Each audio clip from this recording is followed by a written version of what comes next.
Hare Krishna, Hare Krishna, Krishna Krishna, Hare Hare, Hare Rama, Hare Rama। হ্যাঁ বোন, তুমি ঠিকই বলেছ। আমি ছেলে খেলা করছি। আর এই যে নিজেকে ভগবানের দাস বলে যে দাবি করছো না, এটা ভুল। যারা ভগবানের দাস তারা কখনো এরকম রাক্ষসীর মতো সাজে না। ভগবানের যারা দাস তারা শুধু ভগবানের জন্যই সাজে। আর যারা ভগবানের জন্য সাজে তারা তিলক চন্দনে যথেষ্ট সুন্দরী। এতটা রাক্ষসীর লোক নিতে হয় না। তোমাকে আমি বোন বলে সম্মান করলাম। তোমরা তো আমাকে তুই টাক্কারি করে বলছো, আমার কোনো আসে যায় না গো। কিন্তু তোমাকে বোন বলে যেহেতু দেখেছি, আজও বোন বলে সম্মান করলাম। ঠিক আছে? নিজেকে ভগবানের দাস বলে আর দাবি করো না। তুমি কতটা ভগবানের দাস আমাদের বোঝা হয়ে গেছে। কেন কি, যারা এই হৃদয় মন্দিরে ভগবানকে বসায় তারা কোনো থার্ড পার্সন লোককে নিয়ে সমালোচনা করে না। রাধে রাধে।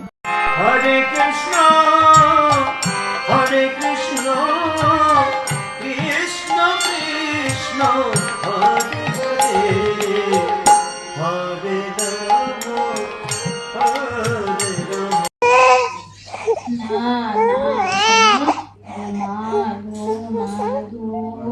মায়া, সোনা গো মা, না সোনা, ও সোনা রে। তোমাদেরকে ভাই বোন বলে সম্মান করেছিলাম, ভালোবেসেছিলাম, আর তোমরা পেছন দিক থেকে আমাকে ছুরি মারছো। আমি বুঝতেও পারিনি। আমাকে নিয়ে অনেক ভিডিও নামিয়েছো। আমি অন্যায় করিনি বলে আমি বুঝতে পারিনি যে কথাগুলো কাকে বলছো। আমাকে রোস্ট করছো, পাবলিককে বলছো ভিডিওটা শেয়ার করো যেন ওর কাছে পৌঁছায়। কি করে পৌঁছাবে? পাবলিক জানে যে তোমরা আমাকে ব্লক করে রেখেছো। আর আমি যতদূর জানি তোমার বউ গর্ভবতী। আর গর্ভবতী অবস্থায় তার মা বাবার কি করা উচিত, যে আমাদের ভালো একটা সন্তান হোক।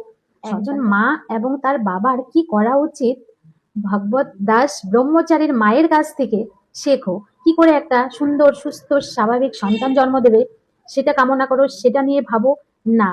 তোমরা সোশ্যাল মিডিয়ায় নেমে পড়েছো কুট কাচারি করার জন্য। আবার ভারী ধরনের টিমও তৈরি করেছো যে কি করে আমাকে টেনে পেছন দিকে নামানো যায়, নিচে নামানো যায়। বিশ্বাস করো, ঈশ্বর বলে একজন আছে। যদি সে চায়, ঠিক আমাকে তোমরা নিচে নামাতে পারবে। আর সে যদি না চায়, কখনোই পারবে না। প্রতিটা কথাতে আমাকে তোমরা অপমান করছো, আমাকে নিয়ে রোস্ট করছো। যারা একজন সত্যিকারের ভক্ত তারা কখনো এগুলো করে না। খুব খুব খুব ঠান্ডা পড়েছে, হাতের কাছেই ছিল এত সুন্দর একটা জিনিস, মানে মটরশুঁটিটা কিন্তু ঠান্ডার দিনের একটা দারুণ জিনিস। আর দেরি কিসের, শোনার জন্য তৈরি করে ফেললাম মটরশুঁটির কচুরি আর আলুর দম। কার কার ভালো লাগে খেতে প্লিজ কমেন্ট করো। আমি আজকে সোনার জন্য তৈরি করেছি মটরশুঁটি দিয়ে। মটরশুঁটি কেউ বলে এটা রাধা পল্লবী, আবার আমি বলছি মটরশুঁটির কচুরি। আর এখানে করেছি আলুর দম। আমার সোনাকে এখন সেবা দিব, সোনা সেবা করবে। কি গো, কি করো গো? এই তো ওই যে শীতের নতুন মটরশুঁটি, এই মটরশুঁটি দিয়ে সোনার জন্য বানাবো মটরশুঁটির কচুরি। সোনার জন্য মটরশুটির কচুরি বানাবা? তাহলে তো আজকে সোনা খুব ভালো সেবা করবে একদম। হ্যাঁ, সোনা আজকে সেই খুশি।